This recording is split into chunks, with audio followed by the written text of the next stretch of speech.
कहते हैं जब धरती पर कोई साम्राज्य जन्म लेता है तो पहले गर्जना नहीं, एक मौन रहता है। और उसी मौन में गुप्त वंश का सबसे बड़ा योद्धा जन्म ले चुका था। नाम था समुद्रगुप्त, जिसे इतिहास ने नेपोलियन ऑफ इंडिया कहा, लेकिन जिसने हर युद्ध अपने साम्राज्य नहीं, धर्म और एकता के लिए लड़ा। समय 335 ईस्वी से 340 ईस्वी। पाटलिपुत्र का राजमहल सन्नाटे में डूबा था। राजा चंद्रगुप्त प्रथम के देहांत के बाद दरबार में दो नाम गूंज रहे थे, राजकुमार रामगुप्त, राजकुमार समुद्रगुप्त। राज्य के मंत्री झुके हुए थे, पर उनके कानों में फुसफुसाहट गूंज रही थी। समुद्रगुप्त तो तलवार के साथ जीता है, राज्य चलाना उसके बस की बात नहीं। और सत्ता की इस फुसफुसाहट ने एक भाई को राजा बना दिया, दूसरे को भटकता हुआ योद्धा। मगर समुद्रगुप्त ने उस दिन केवल इतना कहा, जिस राजगद्दी को छल से पाया गया हो वह सत्य से छीनी जाएगी। रामगुप्त की रानी ध्रुव देवी, जिसकी आंखों में शांति थी पर हृदय में तूफान। दरबार में जब समुद्रगुप्त लौटकर आया, वह पल भर को ठिठक गई। उसकी आंखों में वही चमक थी जो युद्ध के बीच भी बुझती नहीं थी। ध्रुव देवी जानती थी राज्य रामगुप्त का है, पर वीरता समुद्रगुप्त की। धीरे धीरे दोनों की नजरें मिलने लगी। शब्दों के बिना एक संवाद चलने लगा। एक रात उसने पूछा, क्या तुम्हें कभी लगता है कि राज्य तुमसे छीन लिया गया? समुद्रगुप्त बोला, राज्य नहीं, न्याय छीना है और मैं उसे लौटाने आऊंगा। उस पल इतिहास में जन्म लिया एक प्रेम और प्रतिज्ञा के द्वंद्व ने। समय 339 ईस्वी। उत्तर पश्चिम से आक्रमण हुआ। शक राजा चिरकुमार ने पाटलिपुत्र की सीमाओं पर हमला किया। रामगुप्त घबरा गया। दरबार में युद्ध सभा बुलाई गई। समुद्रगुप्त ने कहा, महाराज, युद्ध ही एकमात्र उत्तर है। रामगुप्त ने डरते हुए कहा, नहीं, मैं खून नहीं बहाना चाहता। शकदूत ने संदेश दिया, हम युद्ध नहीं चाहते, बस आपकी रानी ध्रुव देवी को हमारे पास भेज दो। दरबार में सन्नाटा छा गया। समुद्रगुप्त की मुट्ठी कस गई। वह चिल्लाया, क्या गुप्त वंश अब तलवार छोड़कर अपमान के बदले नतमस्तक हो जाएगा? मगर रामगुप्त झुक गया। उसने कहा, अगर इससे युद्ध टलता है तो यही सही। समय 340 ईस्वी। रात आई पर इतिहास करवट ले चुका था। समुद्रगुप्त ने स्वयं को स्त्री वेश में बदला। उसके हाथों में थी एक छोटी कटार, चेहरे पर पर्दा, दिल में ज्वाला। वह शक शिविर में पहुंचा, जहां अपमान का आयोजन होने वाला था। शक राजा मुस्कुरा रहा था। आओ मगध की महारानी। और तभी पर्दे के पीछे से आवाज आई, महारानी नहीं, महारथी। कटार बिजली की तरह चमकी और शक राजा का सिर धड़ से अलग हो गया। शिविर में अफरा तफरी मच गई और समुद्रगुप्त ने कहा, अब युद्ध मेरा नहीं, आर्यावर्त का है। सुबह जब खबर फैली, पाटलिपुत्र में एक ही नाम था, समुद्रगुप्त। जनता ने उसे आर्यावर्त का रक्षक कहा। रामगुप्त अब जनता की नजरों में गिर चुका था। उसने षड्यंत्र रचा, समुद्रगुप्त की हत्या का। पर इतिहास वीरों का साथी होता है। षड्यंत्र उजागर हुआ और समुद्रगुप्त ने आंखों में आंसू लिए अपने ही भाई को तिलांजलि दी। दरबार में गूंज उठा शंखनाद, जय चक्रवर्ती समुद्रगुप्त। रक्त से लाल वह सिंहासन अब उसका था, पर हृदय में एक खालीपन भी था, क्योंकि इस जीत में एक भाई, एक प्रेम और एक शांति, तीनों खो गए थे। ध्रुव देवी महल की बालकनी में खड़ी थी। हवा में गंगा की ठंडक थी। वह बोली, तुम जीत गए समुद्रगुप्त, पर खुद को खो दिया। समुद्रगुप्त ने उत्तर दिया, राज्य पाने के बाद भी मैं वही हूं जो तलवार उठाते समय था।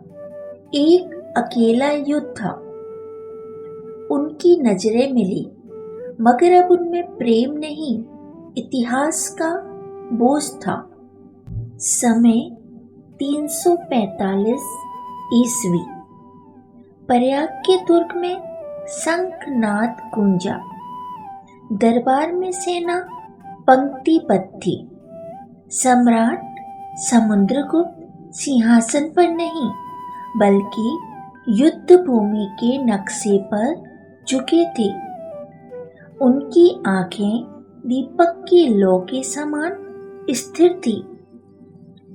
अब उत्तर शांति में है, पर दक्षिण में असंतुलन है।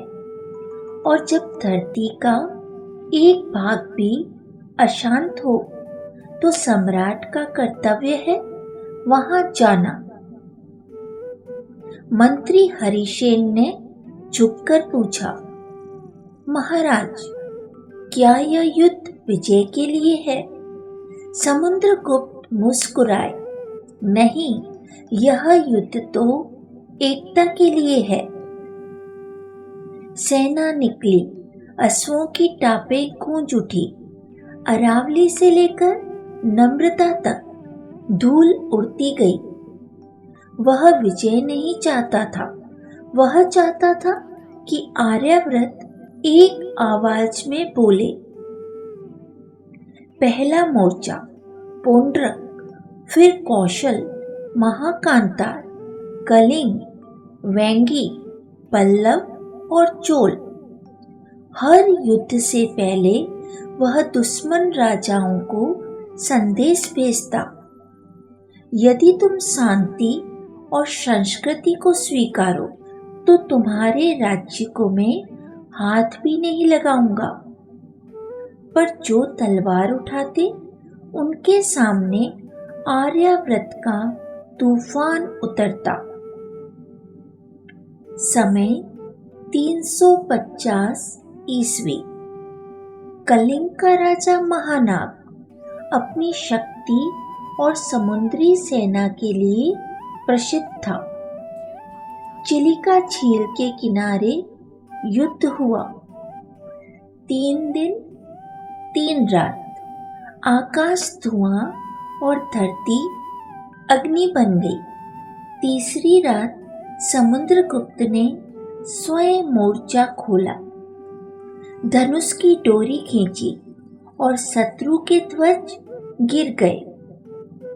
जब महानाग पकड़ा गया, समुद्रगुप्त ने कहा, राजा, तुम्हारे साहस ने मुझे प्रसन्न किया।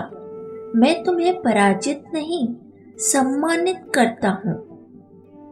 इतिहास में पहली बार विजेता ने पराजित को मित्र राजा बना दिया। समय 355 ईस्वी। दक्षिण भारत के द्वार पर था कांची। पल्लव राजा विश्वघोष अपने हाथी दल के साथ प्रतीक्षा कर रहा था। सूर्यास्त की बेला, ध्वजों की छाया लंबी थी और हवा में थी गंध संघर्ष की। पल्लवों ने कहा, हम उत्तरी सम्राट की अधीनता नहीं स्वीकारेंगे।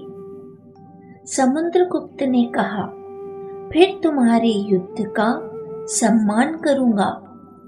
10 घंटे तक युद्ध चला। हाथी भिड़े, तलवारें टकराई और जब धूल छटी, सम्राट अपने रथ पर खड़ा था। ध्वज फिर से ऊंचा। पल्लव राजा हार चुका था, पर झुका नहीं। तब समुद्रगुप्त ने स्वयं उसका मुकुट उठाकर लौटाया। अब से तुम मेरे सहयोगी हो, शत्रु नहीं। उस दिन आर्यावर्त और दक्खन का सेतु बना। समय 360 ईस्वी। सम्राट अब दक्षिण के छोर पर पहुंचा। कन्याकुमारी जहां धरती सागर से मिलती है, वह रथ से उतरा, हाथ जोड़कर कहा, यह विजय नहीं, यह समर्पण है भारत भूमि के चरणों में। उसने समुद्र का जल अपने मस्तक पर लगाया। सेना ने शंख बजाए। सूर्य डूब रहा था, पर उसकी किरणें सोने सी दमक रही थी। उस पल से इतिहास ने उसे कहा, चक्रवर्ती समुद्रगुप्त, पृथ्वी का विजेता। समय 343 ईस्वी। प्रयाग के राजमहल में उस दिन दीप जल रहे थे। समुद्रगुप्त अभी युवराज थे। वीणा के तारों पर एक धुन को छेड़ रहे थे, जो राजसभा में किसी ने पहले नहीं सुनी थी। उस धुन के पीछे एक दृष्टि थी, राजकुमारी देवसेना की। वह अवंती की राजकुमारी थी, जो काव्य और संगीत में निपुण थी। दरबार में जब उसने पहली बार वीणा उठाई, तो समुद्रगुप्त का युद्ध रथ हृदय कुछ क्षण के लिए थम गया। संगीत वह युद्ध नहीं जहां कोई हारता है, यह वह स्थान है जहां 2 आत्माएं एक होती है। देवसेना ने ऐसा कहा था, और उसी क्षण वीर और कवि दोनों एक हो गए। जब प्रयाग के दुर्ग में शंखनाद गूंजा, देवसेना उस दुर्ग के सबसे ऊंचे प्रांगण से देख रही थी। हजारों सैनिक, रथ, ध्वज और उनके बीच वह एक पुरुष, जो अब सिर्फ उसका नहीं, आर्यावर्त का था। देवसेना ने धीरे से कहा, तुम्हारे बिना यह महल कितना मौन हो जाएगा। समुद्रगुप्त मुस्कुराए, जब मैं लौटूंगा तो इस मौन में फिर संगीत भर दूंगा। वह जानती थी, वह लौटेगा पर वही नहीं रहेगा। उसने उसकी तलवार पर एक कमल बांधा और कहा, यह तुम्हारे भीतर का करुणा का प्रतीक रहे, ताकि तुम तलवार चलाते समय भी मानवता को नहीं भूलो। समय 350 से 360 ईस्वी। 10 वर्षों तक जब समुद्रगुप्त दक्षिण की विजय यात्रा पर थे, देवसेना ने दरबार नहीं छोड़ा। वह प्रयाग के मंदिरों में दीप जलाती रही। हर अमावस्या को वह एक पत्र लिखती, पर भेजती नहीं थी। वह जानती थी, सम्राट के लिए ये शब्द भार है, पर उसके लिए यही प्राण थे। पहले पत्र में उसने लिखा, सुना है तुम्हारी सेना कलिंग पहुंची है। क्या वहां की नदियों ने भी तुम्हारे रथ के पहिए चूमे? दूसरे में लिखा, हर दिन मैं गंगा तट पर तुम्हारा प्रतिबिंब खोजती हूँ, शायद उसी में मुझे तुम्हारी मुस्कान मिल जाए। और आखिरी पत्र में, अब युद्धों की गंध कम होने लगी है, लौट आओ समुद्र, अब मेरी आंखों में भी शांति की चाह है। समय 370 ईस्वी। वर्षों बाद जब रथ प्रयाग पहुंचा, लोगों ने चक्रवर्ती का स्वागत किया, पर देवसेना ने उसे देखा मानो वह कोई अनजान साधु हो, जो युद्ध से नहीं अपने भीतर से लौटा हो। वह राजसी वस्त्रों में नहीं थी, साधारण सफेद वस्त्र में गंगा के किनारे खड़ी थी। समुद्रगुप्त ने कहा, देवसेना, अब सब मेरा है, पर मैं खुद को नहीं पहचान पा रहा।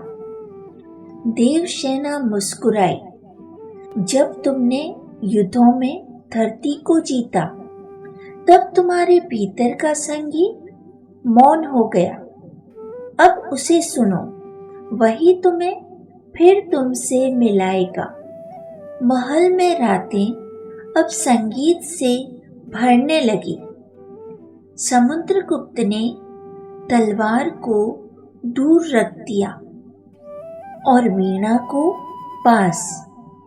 देवसेना साथ बैठती, कभी राग यामन छेड़ती, कभी राग दीपक। उनके बीच अब शब्द नहीं, बस सुर थे, जिनमें एक राष्ट्र की आत्मा गूंजती थी। देवसेना ने पूछा, अब तुम क्या चाहोगे, जब सब कुछ तुम्हारे अधीन है? वह मुस्कुराया, अब मैं खुद को जीतना चाहता हूँ। देवसेना ने धीरे से कहा, तो तुम्हारा युद्ध अब शुरू हुआ है। समय 378 ईस्वी। राज्य अब विशाल था।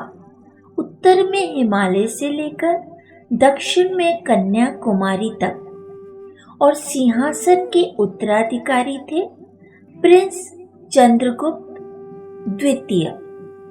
एक शाम जब सूर्यास्त हुआ, समुद्रगुप्त ने अपने पुत्र को बुलाया। उसकी आंखों में गौरव नहीं, विनम्रता थी। पुत्र, राज्य को बल से नहीं, संस्कृति से बांधे रखना। मेरा साम्राज्य मिट भी जाए, पर यह विचार अमर रहना चाहिए कि भारत एक आत्मा है, अनेक रूपों में। समय 379 ईस्वी। सम्राट बीमार पड़ा, शरीर दुर्बल पर मन अजय। देवसेना ने कहा, क्या तुम्हें मृत्यु से भय है? वह मुस्कुराया, नहीं, क्योंकि मैंने अपने जीवन को अर्थ दिया है। वह बोले, हर योद्धा का एक अंतिम रण होता है और मेरा रण अब मेरे भीतर है। उस रात उसने आखिरी बार वीणा बजाई।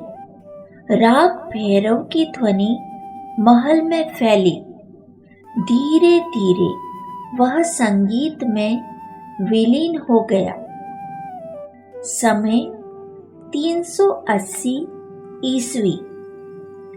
सुबह जब सूर्य उगा, देवसेना ने उसे शांत अवस्था में पाया।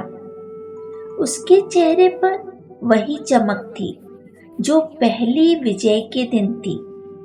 गंगा के किनारे उसका अंतिम संस्कार हुआ।